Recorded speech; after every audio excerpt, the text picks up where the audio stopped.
All right, ready to dive into something kind of cool. Today, we're tackling a unique filmmaking challenge. How do you pull off a totally believable train heist?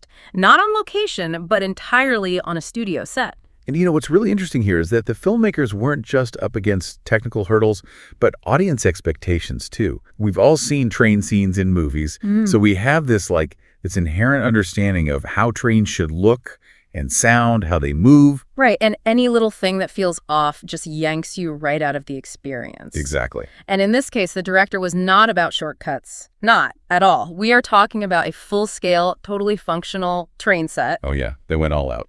In fact, the lead actor apparently said that walking onto the set for the first time was like walking onto the set of Cleopatra, which kind of gives you a sense of the sheer scale of this thing. It's amazing. And, the authenticity went way beyond just appearances. They even managed to get actual train carriage walls from, get this, retired Indian Railway stock. Wait, are you serious? They tracked down decommissioned train parts? Why go to all that trouble? Well, think of it like this. It's all about that subconscious immersion, right? Because it wasn't just about what the audience was seeing. It was about recreating the feel of it, the texture, the weight, and I'm not kidding, even the smell of a real train. It was about putting those actors in that space, mentally, physically, where they weren't acting like they were on a train, they were on a train. Does that make sense? It totally does, yeah.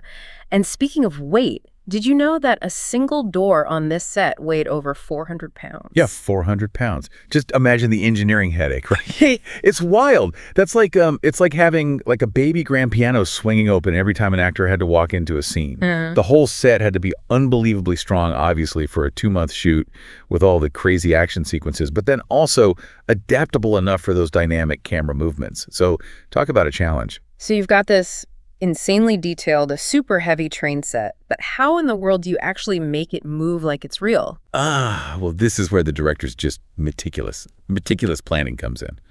So get this. He actually started small with miniatures. He had a 1-foot model, then a 10-foot one. And he basically mapped out every single bit of the movement, the mechanics, before even thinking about scaling it up to, the real deal. Talk about dedication, right? And I bet sound design played a huge part in selling the illusion too, right? Oh, without a doubt. I mean, think about it. Our brains rely so much on sound to make sense of the world. It's incredible. So they had this dedicated Foley artist, right, who would manually recreate all those train sounds. The rhythmic chugging, even like subtly tweaking the rhythm to match the speed of the train in different scenes. It's amazing, isn't it, how much work goes into these details most of us never even notice while watching. It's wild. It's really cool, though. And speaking of those subtle things, when you were watching, did you pick up on anything unusual, anything about the colors in the film? Now that you mention it, the whole thing does have a very distinct look, a very specific palette. What is it? It's on the tip of my tongue. Well, you probably wouldn't consciously notice it, but they actually toned down the colors a bit, desaturated them compared to how vibrant the real Indian railways actually are. Oh, wow. Okay. What's the logic behind that? Well, it's actually a clever little trick that a lot of action movies use.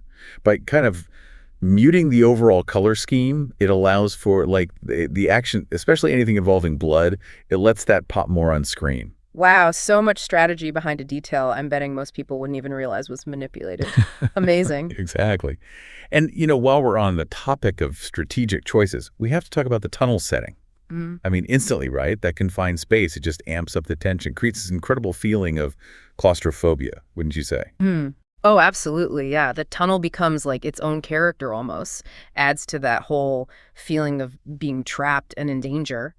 And talk about a challenge for the camera operators. I mean, how do you even capture these super dynamic action sequences in a space that tight? Oh, for sure. It was all about calculated risks, and really creative angles. The camera operators were practically dancing with the actors, weaving in and out of the action. They even had to riv themselves to the set sometimes to get some of those crazy shots. They really pushed the boundaries, And all while having to keep in mind that they were simulating a train moving at 50 miles an hour?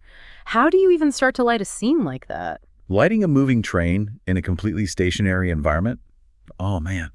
It was just this ongoing process of innovation, The lighting team really had to think outside the box and just experiment with all kinds of techniques. They basically had to invent new ways to create that illusion of speed and motion day after day. So let's recap. We have this incredibly detailed, fully functional train set, strategic use of sound, color, really innovative camera work, and lighting tricks that would make a magician jealous. Right. This movie is a testament to just how artistic and technical filmmaking can be. They created this huge moving illusion, and it's so well done that the audience, you, me, we're just none the wiser. Which makes you wonder, the next time you're watching an action sequence on any kind of moving vehicle, are you really seeing speed or are you seeing the art of masterful illusion? Something to think about. Right, sure.